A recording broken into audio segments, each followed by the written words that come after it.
저희가 다 이구동성으로 이런 데서는 처음이야. 지금 그런 얘기를 했었거든요. 어떠신지요? 네. 저도 처음입니다. 네, 이번 출구조사가 참 어려울 것 같아요. 맞추기가. 왜냐하면 구조적으로 어렵게 돼 있습니다. 지금. 왜냐하면 지금 사전투표 예측하기가 쉽지 않고요. 네. 두 번째는 이제 확진자들이 한 60만 명 정도가 투표를 했다고 하는데 그 60만 명의 표심은 아직 잡히지 않았고요. 재투표자 또 15만 명이 있고. 그래서 근소하게 0.6% 차이 초박빙 국면인데 아마 끝까지 지켜보셔야 할 것 같습니다. 알겠습니다. 네. 자, 먼저 이 시각 전국 득표율을 살펴보고 이야기를 좀 나눌까요?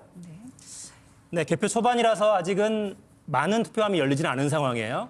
지금 상황은 참고용으로 그냥 보시면 될 것 지금 같습니다. 개표율이 6.4% 기록하고 있습니다. 네, 지금 전국 전국 개표율은 개표율입니다. 6.4%. 네. 자, 득표율은 지금 전체적으로 50.9 대 46.1로 나타나고 있습니다. 4.7%포인트 차네요. 네. 네. 네.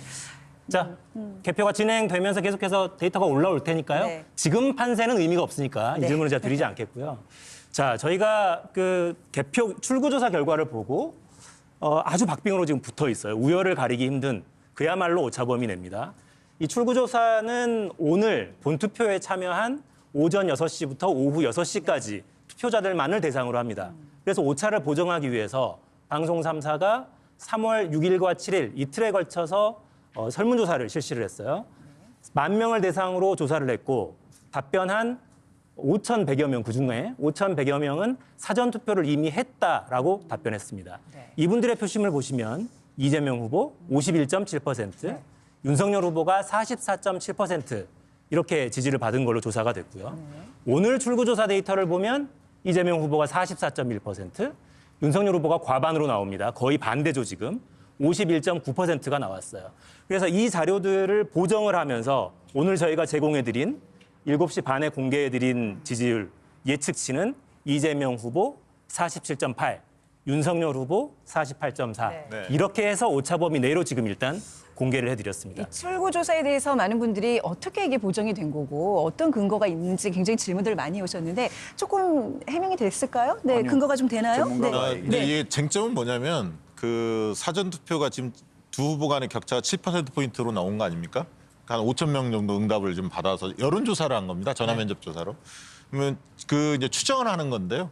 실제로 이제 많은 여론조사 기관들이 이 깜깜이 기간, 공표를 할 수 없는 기간에 사실 조사를 합니다. 저희 회사도 마찬가지 조사를 해봤는데 그럴 때 7%보다 더 벌어진 조사 기관들도 꽤 있었거든요. 그래서 과연 저 격차가 과연 적중을 할지 아니면 이재명 후보 쪽이 더 앞서거나 아니면 윤석열 후보가 더 격차를 좁히는지 그 부분이 아마 오늘 출구조사의 정확도를 예상할 때 가장 큰 어떤 변수가 아닐까 싶습니다. 사전투표와 본투표가 생각보다 차이가 많아요. 정반대로 나왔는데 어떻게 좀 읽고 계십니까? 예, 저는 제가 생각했던 것보다 차이가 적어요. 아, 오히려? 예, 저는 사전투표와 본투표 모두 두 자릿수 퍼센티지 포인트의 격차가 날 걸로 짐작을 했는데, 그러니까 저 조사가 맞다면 사전투표도 양쪽 모두 많이 했고, 그러나 이재명 지지자들이 더 많이 했기 때문에 본투표는 당연히 윤석열 지지자가 더 많겠죠. 그리고 이제 그 전화조사로 사전투표자의 표를 파악을 했고, 네. 그다음에 본투표는 출구조사로 했잖아요. 면접조사인 거죠. 예, 출구조사의 정확도는 매우 높죠. 근데 문제는 지금 사전투표를 전화로 조사한 거 이것 때문에 혹시 두 후보 지지층에서 전화 면접 조사에 대한 호응도의 차이가 있을 경우에는 저게 이제 편차가 발생할 수가 있죠. 특정 당 지지층이 과대 표집됐을 경우에는 오차가 그렇죠. 있을 수 있다. 그렇기 때문에 저 데이터를 보면 사실은 두 개를 가중평균한 거예요. 그러니까 반반씩으로 잡으면 그냥 합친 거라고요. 그럼 과연 그렇게 합쳐서 저게 정확하게 득표를 우리가 알아낼 수 있는 거냐? 이게 지금 관심의 초점이고요. 지금 화면에 나오는 저 개표 현황은 지역별로 편차가 굉장히 크고요. 개표율이. 그러니까 지금 이재명 후보 강세 지역이 개표가 더 많이 됐습니다. 그런 거고, 그다음에 각 선거구별로는, 개표구별로는 사전투표함과 본투표함 사이에 어느 것을 먼저 여느냐에 따라서 우열이 갈라지기 때문에 지금 개별 지역 득표 현황이든 전체 득표 현황이든 이거 가지고 판단하면 안 되고요. 네. 지금 1, 2위 전국 득표 격차는 계속 좁아질 겁니다, 앞으로. 왜냐하면 윤석열 후보 강세 지역 개표가 늦기 때문에. 그래서 밤샐 것 같습니다. 결론은. 지금 개표율이 11.6% 이게 지금 사전투표함부터 먼저 개봉을 하고 있나 봅니다. 네, 그것도 좀 그렇지 참고해 주시고 않을걸요? 지금 사전투표라고 적혀 있어서 제가 지금 저건 짚어드리는 겁니다. 네. 좀 이상합니다. 저 네. 방침은 선관위에서 아.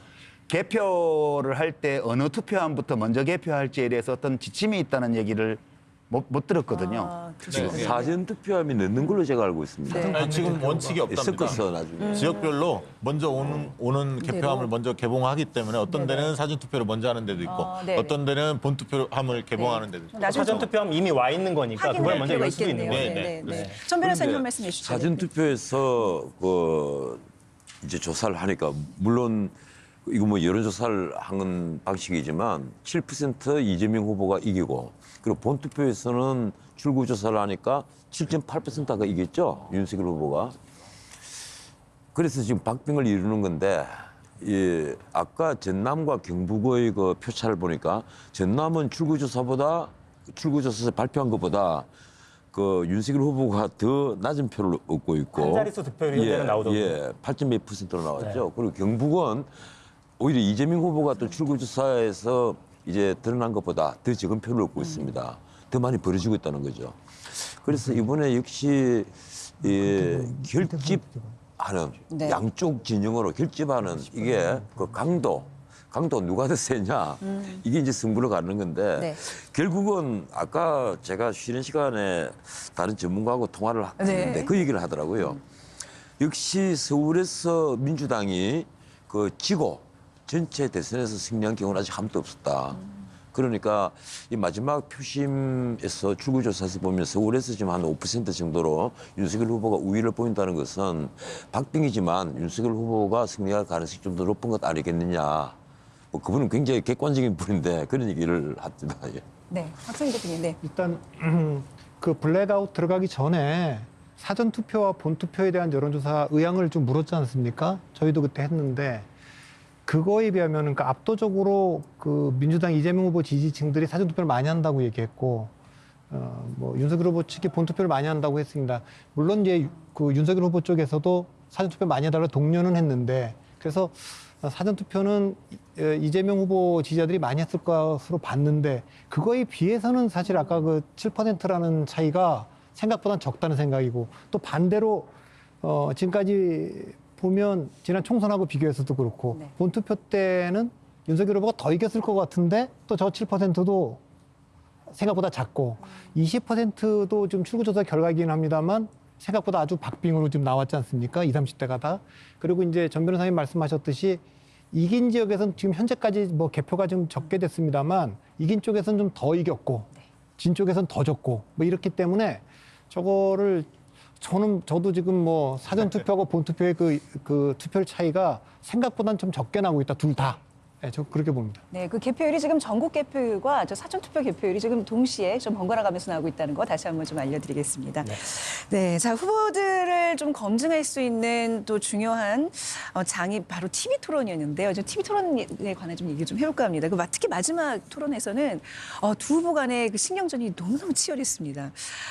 그 어떤 TV 토론이 이번 대선에 좀 어떤 영향을 좀 끼칠지 좀 한번 이 얘기 좀 이어가 보도록 할까요? 제가 네. 먼저 말씀을 드리죠. 네. TV 토론에서 아마 그 법정 토론이 아닌 앞에 두 차례의 토론 그리고 법정 토론에서 한 1차 토론 정도까지는 그 후보를 결정하는데 크게 영향을 많이 끼쳤을 것으로 저는 이제 판단을 합니다. 그런데 법정 토론 2차, 3차 되면 이때 이미 팬심이 작동을 하는 거예요. 네네. 나는 윤 후보를 지지하는데 나는 이 후보를 지지하는데 이래서 자기 지지하는 후보가 그 실수를 하면 안타까워하고 표가 떠나는 것이 아니라 안타까워하고 자기가 혐오하는 후보자가 실수를 하면 박수를 치고 뭐 이러는 일이 계속 이제 반복이 되는 겁니다. 그래서 TV 토론에서 마지막 한 두 번 정도는 네. 표심에 큰 영향을 미치지 못했다. 하지만 처음에 그 이제 있었던 TV 토론은 영향을 많이 미치다고 보는데 여기 하나 우리가 유의해야 될 것이 원래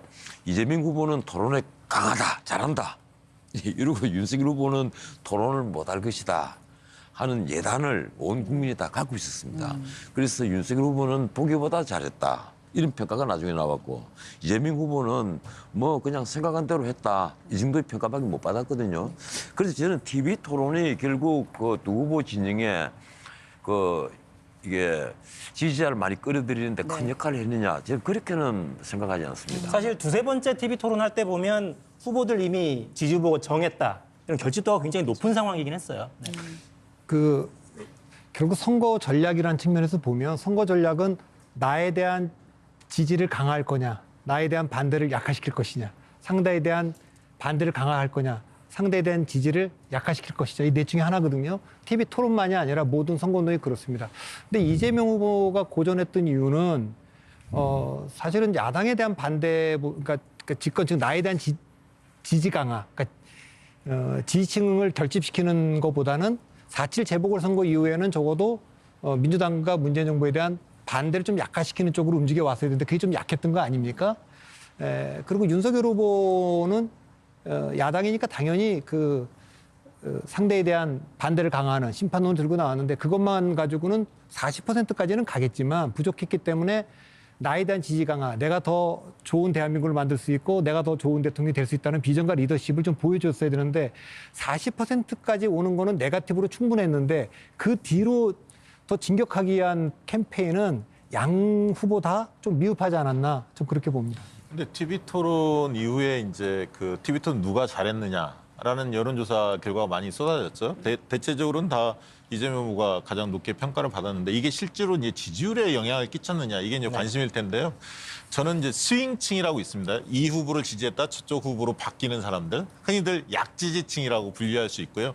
아직 마음을 정하지 못한 부동층이 있죠. 이 부동층과 스윙층한테는 분명히 TV 토론이 영향을 미쳤다 이렇게 보여졌고요. 네. 두 후보 간의 차이가 굉장히 극명하게 드러난 TV 토론이 아니었나 싶습니다. 알겠습니다. 저희가 이 토크석으로 다시 조만간 또 넘어올 텐데 그때는 좀 개표가 많이 돼서 판세에 대한 얘기를 좀 더 많이 할 수 있을 것 같습니다. 자, 지금까지 K큐브였습니다.